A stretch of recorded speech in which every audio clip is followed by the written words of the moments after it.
Hello friends, welcome to crazy GK trick. दोस्तों, आज का वीडियो बड़ा ही मज़ेदार वीडियो होने वाला है। पॉलिटी को जब हम पढ़ते हैं वहाँ पर हमको आर्टिकल को याद रखना थोड़ा डिफिकल्ट होता है। एंड आज के इस वीडियो में हम बहुत ही इंपॉर्टेंट आर्टिकल को ट्रिक के माध्यम से याद करने वाले हैं। देखिए, टोटल 1 से लेकर 360 के बीच में महत्वपूर्ण आर्टिकल हमको देखने को मिलते हैं जो कि एग्जाम में पूछे जाते हैं। आज के सेशन में हम 51 से लेकर 100 के बीच के जो सभी इंपॉर्टेंट आर्टिकल है उनको ट्रिक के माध्यम से याद करेंगे। आपको सिर्फ एक बार ये वीडियो देखना है एंड जिंदगी भर के लिए आपको ये आर्टिकल याद हो जाएंगे। तो वीडियो काफ़ी मज़ेदार होने वाला है, वीडियो को आप एंड तक ज़रूर देखिएगा। चलिए बिना किसी देरी के हम लेक्चर को शुरू करते हैं। सबसे पहले हम बात करते हैं आर्टिकल नंबर 51 की, 51 की। यहाँ पर आप फ्रेंड्स 51 को अगर आप बार बार बोलोगे तो आपको समझ में आएगा कि हम इक्का वर्ड जो है वो बार बार बोल रहे हैं। 51, 51, इक्का, इक्का, इक्का। और इक्का हम कहाँ पर देखते हैं? ताश में देखते हैं। तो इमेजिन करो कि आप ताश खेल रहे हो और ताश में एक पत्ता होता है जो सबका फेवरेट होता है। कालेपन का इक्का मतलब हुकुम का इक्का हम सभी का फेवरेट होता है।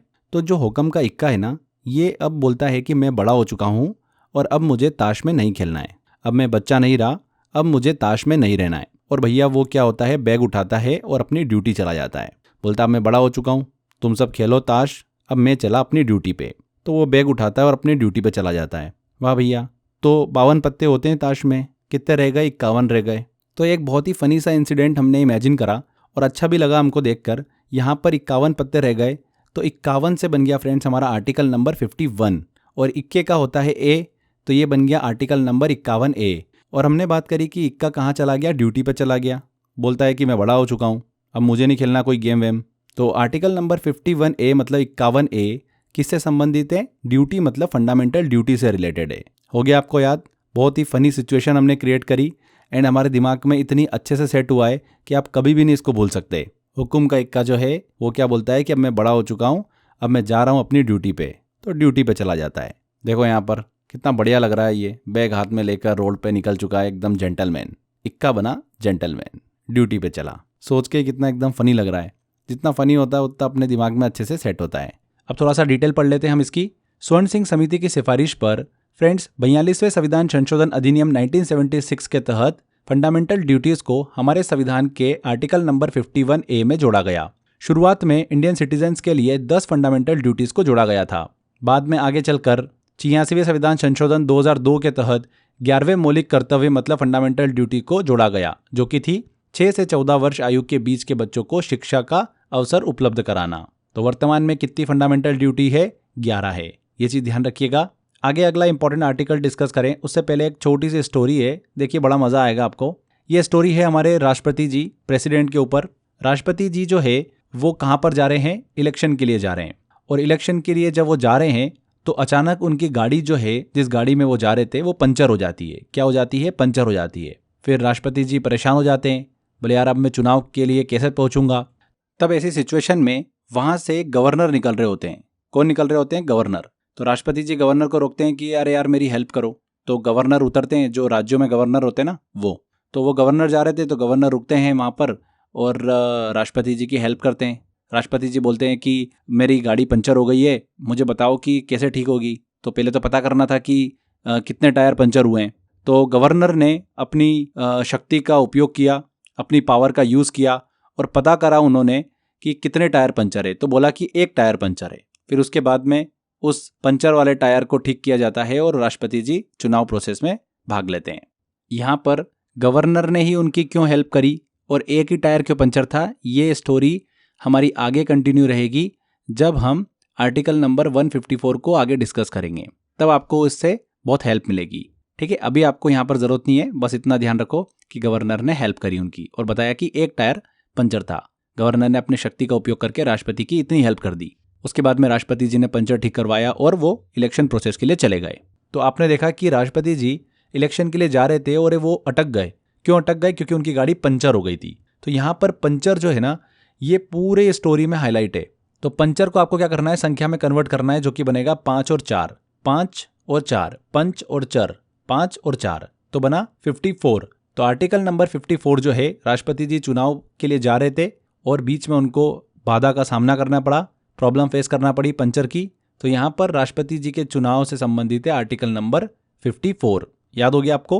अब देखिए 54 अगर राष्ट्रपति जी के चुनाव से संबंधित हैं तो ऑब्वियस सी बात है चुनाव प्रक्रिया भी होगी, इलेक्शन प्रोसेस भी होगी, तो वो इसका जस्ट नेक्स्ट आर्टिकल होता है, आर्टिकल नंबर 55।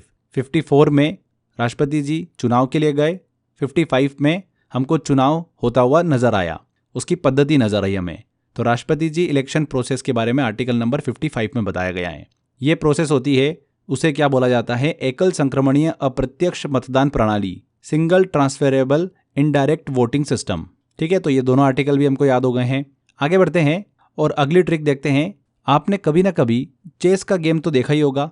चेस में होता क्या है, दो राजा हमको देखने को मिलते हैं, एक ब्लैक और एक वाइट। ठीक है, अब अगर किसी राजा को चेस में जीतना है, राज करना है, तो ऑब्वियस सी बात है दूसरे राजा को चेक लगाना पड़ेगा। ठीक है ना। तो उसी तरीके से कंट्री के अंदर जो राजा होता है, मतलब सबसे बड़ा होता है, वो राष्ट्रपति होता है। तो राष्ट्रपति को अगर हटाना है तो क्या करना पड़ेगा, चेक लगाना पड़ेगा। जैसे हम चेस के अंदर एक राजा को हटाना चाहते हैं, मारना चाहते हैं, तो क्या करेंगे, चेक लगाएंगे। उसी तरीके से देश के अंदर भी राष्ट्रपति जी को हटाना है तो हम क्या करेंगे, चेक लगाएंगे, मतलब राष्ट्रपति जी को हटाएंगे। राष्ट्रपति जी को इम्पीचमेंट मतलब हटाने की प्रक्रिया, तो वो कैसे होगी, चेक लगाकर होगी। तो चेक वर्ड को आपको बार बार बोलना है, चेक चेक चेक चेक, 6 और 1, ऐसा साउंड आ रहा है, 6 और 1। तो आर्टिकल नंबर 61 जो है ना, ये राष्ट्रपति जी को इम्पीचमेंट मतलब हटाने की प्रक्रिया से संबंधित है। कितनी आसानी से याद कर लिया हमने, अब आपके दिमाग में पूरी तरीके से सेट हो चुका है, कभी नहीं भूल सकते आप। राष्ट्रपति जी को हटाने की प्रक्रिया मतलब आपको दिमाग में आएगा, चेक लगाना है राष्ट्रपति जी को, तो तभी वो हटेंगे। चेस में भी ऐसा ही होता है। तो चेक लगाना मतलब 6 और 1, चेक 6 और 1, क्लियर समझ में आ रहा है। अब ऑब्वियस सी बात है, इसके जस्ट नेक्स्ट वाला आर्टिकल जो होगा वो भी इसी से संबंधित होगा। राष्ट्रपति जी को चेक लगा के हटा दिया, तो आर्टिकल नंबर 62 जो है वो क्या बोलता है कि जो प्रेसिडेंट का वैकेंट पोस्ट होगा उसे वापस से 6 महीने के अंदर भर जाना कंपलसरी है। और अगर प्रेसिडेंट ना हो तो इनका कार्यभार जो होगा वो वाइस प्रेसिडेंट संभालेंगे, और जो वाइस प्रेसिडेंट होंगे वो मैक्सिमम 6 महीने तक प्रेसिडेंट की पोस्ट पर कार्य कर सकते हैं। तो आर्टिकल नंबर 62 जो है ये प्रेसिडेंट के वैकेंट पोस्ट से संबंधित हैं। चलिए आगे बढ़ते हैं, अगले आर्टिकल की तरफ चलते हैं। यहाँ पर फ्रेंड्स आप क्या देख रहे हैं कि एक व्यक्ति जो है जिसे फांसी की सजा दे दी गई है वो बहुत ही ज़्यादा घबराया हुआ है और मदद की तलाश कर रहा है। सबसे पहले वो लोगों के पास जाता है और सभी लोगों से वो मदद की गुहार लगाता है कि कोई मेरा साथ दो साथ दो साथ दो, लेकिन कोई भी उसका साथ नहीं देता है। फिर वो प्रधानमंत्री मंत्रियों के पास जाता है कि मेरा साथ दो साथ दो साथ दो, कोई भी उसकी सहायता नहीं करता है। आखिरकार वो राष्ट्रपति के पास पहुंचता है और बोलता है कि आप तो देश के सर्वोच्च आदमी हो, आप मेरा साथ दो, मुझे फांसी की सजा हो गई है, मेरा साथ दो साथ दो साथ दो, प्लीज़ मेरा साथ दो। तो इतनी रिक्वेस्ट करता है वो राष्ट्रपति जी से, और राष्ट्रपति जी क्या करते हैं, उसकी फांसी की सजा माफ़ कर देते हैं, उसका साथ दे देते हैं। तो राष्ट्रपति जी साथ देते हैं उस व्यक्ति का, क्योंकि वो व्यक्ति क्या बोल रहा था कि मेरा साथ दो साथ दो साथ दो, तो उसकी फांसी की सजा माफ़ कर दी। तो यहाँ पर 7-2 से बना फ्रेंड्स 7 और 2। आर्टिकल नंबर 72 से संबंधित हैं, जिसमें राष्ट्रपति को दया याचिका के तहत सजा माफ करने का अधिकार दिया गया है। तो जब भी आप 7-2 देखोगे तो बार बार 7-2 वर्ड आप बोलोगे तो स्टोरी समझ में आ जाएगी आपको कि एक व्यक्ति है राष्ट्रपति जी से साथ दो मेरा साथ दो, मदद की गुहार कर रहा है और राष्ट्रपति जी उसकी सजा माफ कर देते हैं फांसी की। तो आर्टिकल नंबर 72 क्षमा याचिका से संबंधित है। राष्ट्रपति को दया याचिका के तहत सजा माफ करने का अधिकार मिलता है। यह भी याद हो गया हमको। चलिए आगे बढ़ते हैं, अगले आर्टिकल की ट्रिक डिस्कस करते हैं। आप इमेजिन करो कि आप प्रधानमंत्री मंत्रिपरिषद के शपथ ग्रहण समारोह में पहुंच चुके हो। आप भीड़ में खड़े हुए हो और आप वेट कर रहे हो कि प्रधानमंत्री मंत्री आएंगे और शपथ लेंगे और आप उस शपथ को सुनोगे। तो फ्रेंड्स सभी मंत्री और प्रधानमंत्री जो है ये शपथ से पहले अंदर एक कमरे में बैठे हुए हैं और आपस में बात कर रहे हैं कि शपथ लेना है अपने सभी को। तो गले को अच्छा रखो क्योंकि माइक में अपनी आवाज़ गूंजेगी वहाँ पर, तो अच्छी लगना चाहिए आवाज़। तो बोले इसके लिए क्या करें, तो बोले एक काम करते हैं गरम गरम सूप पीते हैं सब लोग। तो सब लोग क्या कर रहे हैं, सूप पी रहे हैं, जिससे कि उनका गला अच्छा रहे, साफ रहे और समारोह में जो स्पीच वो देंगे मतलब शपथ लेंगे वो अच्छे से सुनाई दे और सबको अच्छा लगे। इसके लिए वो क्या कर रहे हैं, सूप पी रहे हैं आपस में बैठकर। ठीक है भैया, तो ये हमने एक बहुत अच्छी सिचुएशन डिस्कस करी और थोड़ा सा फ़नी भी लग रहा है, इंटरेस्टिंग भी लग रहा है, हमारे दिमाग में सेट हो चुका है। तो यहाँ पर हमने सूप की बात करी, तो आपको सूप वर्ड को संख्या में बदल लेना है। सूप वर्ड को जब संख्या में बदलते हैं तो स से बनता है 7 और प से बनता है 5। 7 और 5 मतलब आर्टिकल नंबर 75 की बात कर रहे हैं हम, जो कि किससे संबंधित है। यहाँ पर हम प्रधानमंत्री और मंत्रिपरिषद के शपथ ग्रहण समारोह में आए हुए हैं, मतलब इनकी नियुक्ति हो रही है, तो इनकी नियुक्ति से ही संबंधित है। आर्टिकल नंबर 75 प्रधानमंत्री की नियुक्ति से संबंधित है कि राष्ट्रपति प्रधानमंत्री की नियुक्ति करता है। इसके अलावा मंत्रियों की नियुक्ति से संबंधित है। अन्य मंत्रियों की नियुक्ति प्रधानमंत्री की सलाह पर राष्ट्रपति करता है। और आर्टिकल नंबर 75 में ही मंत्रिपरिषद में प्रधानमंत्री सहित मंत्रियों की संख्या लोकसभा के कुल सदस्यों की संख्या के 15% से अधिक नहीं होगी, इसके बारे में बताया गया है। ये प्रावधान 91वें संविधान संशोधन 2003 के तहत जोड़ा गया था। यह भी आर्टिकल नंबर 75(1) क में बताया गया है। इसके अलावा आर्टिकल नंबर 75(4) में इसके सब क्लॉज में यह बताया गया है कि प्रधानमंत्री और मंत्री अपने पदभार ग्रहण करने से पहले राष्ट्रपति द्वारा निर्धारित शपथ लेंगे। और उसी शपथ समारोह में आप शामिल हुए हो और वहीं पर ही देख रहे हो आप कि सभी लोग कमरे में बैठकर क्या पी रहे हैं, सूप पी रहे हैं शपथ लेने से पहले कि गला अच्छा रहे। तो सूप पर ज़्यादा फोकस हो रहा है और सूप ही जो है वो हमको आर्टिकल तक ले जाएगा। उस शब्द को हमको तोड़ना है, संख्या में बदलना है और हमारा आंसर हमको समझ में आ जाएगा। एग्जाम में जब भी क्वेश्चन फेस करोगे ना, ये पूरी स्टोरी आपके दिमाग में चलेगी। मान लो पूछ लिया आपसे एग्जाम में कि प्रधानमंत्री की नियुक्ति से संबंधित इनमें से कौन सा आर्टिकल है, तो प्रधानमंत्री की नियुक्ति हो रही थी, आप भी शामिल हुए थे, बैठे हुए थे भीड़ के अंदर आप और वेट कर रहे थे कि वो आएंगे शपथ लेंगे। फिर आपको पता चलता है कि वो कमरे के अंदर सभी लोग बैठ के सूप पी रहे हैं। तो ये पूरी स्टोरी चलेगी दिमाग में। सूप मतलब स और प, स से बनेगा 7 और प से बनेगा 5, 75। तो इस तरीके से तुरंत आप आंसर अपना बिल्कुल सही टिक करोगे। याद रखने की कुछ भी ज़रूरत नहीं है, बस एक बार स्टोरी सुन ली, सब कुछ आपके दिमाग में सेट है, उसी समय एग्जाम में आपको ये क्लिक करेगा पूरा। दोस्तों यहाँ पर आगे बढ़ें उससे पहले एक छोटी सी इन्फॉर्मेशन आप सभी के लिए। जीएस को लेकर काफ़ी बच्चे परेशान होते हैं कि सर जीएस का पोर्शन हम किस तरीके से कंप्लीट कर सकते हैं, इतना बड़ा सिलेबस होता है, उसको हम एग्जाम से पहले कैसे कवर करें, इतने सारे सब्जेक्ट्स हैं, इनको कैसे हम कंप्लीट करें। तो काफ़ी ज़्यादा चैलेंज फेस करना पड़ता है हमको जीएस को लेकर। तो इसी का सॉल्यूशन मैंने फ्रेंड्स आप सभी के लिए प्लान किया है। जीएस को लेकर मैंने 100 घंटे का एक ऐसा कोर्स आपके लिए प्लान किया है जो आपको कंप्लीट सॉल्यूशन प्रोवाइड करता है। 2 मिनट में जल्दी से मैं आपको एक्सप्लेन कर देता हूँ सारी चीज़ें। देखिए जीएस एक ऐसा सब्जेक्ट है जिसका कंप्लीट सिलेबस कवर करना काफ़ी चैलेंजिंग होता है एंड उसको याद रखना तो और भी डिफिकल्ट होता है। तो मैंने इस कोर्स में आपको concept, trick, imagination and diagram के माध्यम से इन्फॉर्मेशन को कवर कराया है।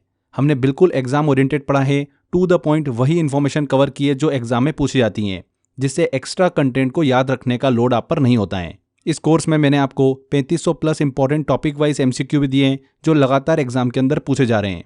हिंदी एंड इंग्लिश मिक्स में मैंने आपको इस कोर्स के अंदर पढ़ाया है।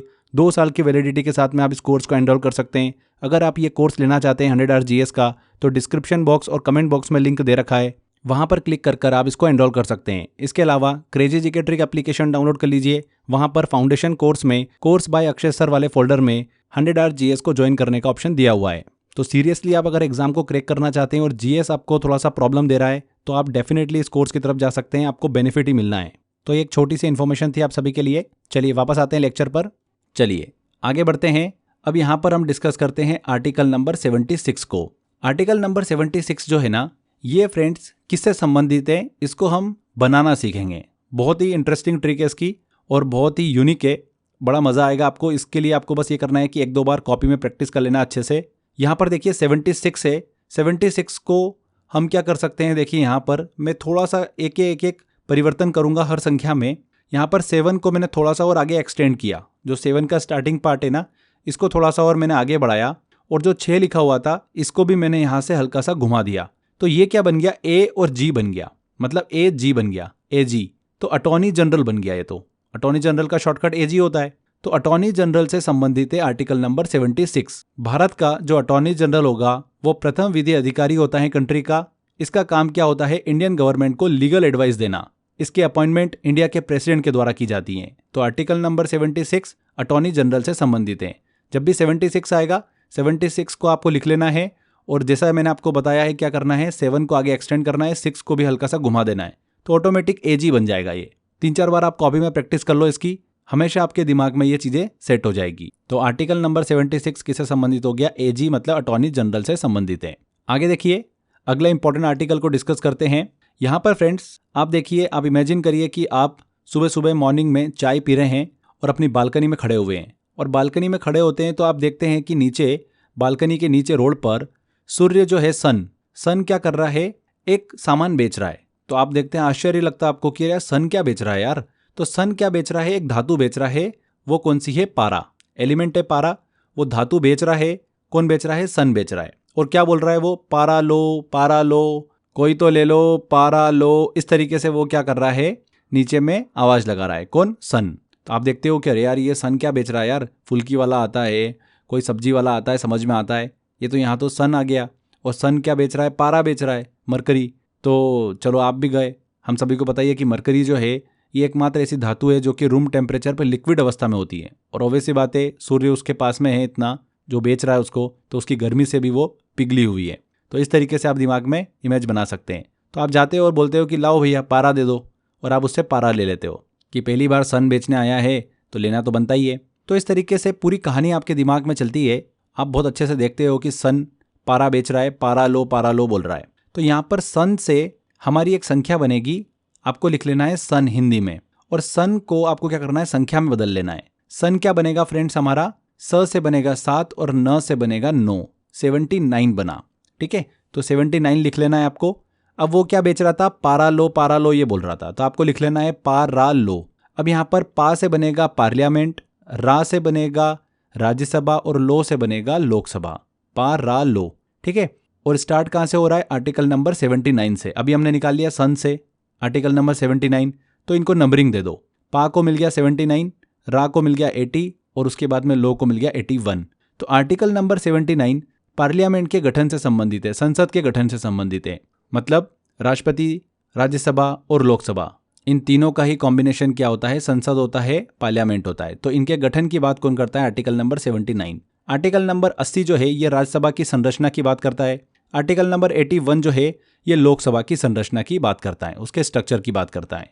तो इस तरीके से हमने पारा लो ट्रिक से याद कर लिया है संसद के गठन, राज्यसभा की संरचना और लोकसभा की संरचना के बारे में। तो आई होप आपको अच्छे से दिमाग में सेट हो गया है, पूरी स्टोरी अच्छे से सेट हो चुकी है। आगे बढ़ते हैं और अगली ट्रिक देखते हैं।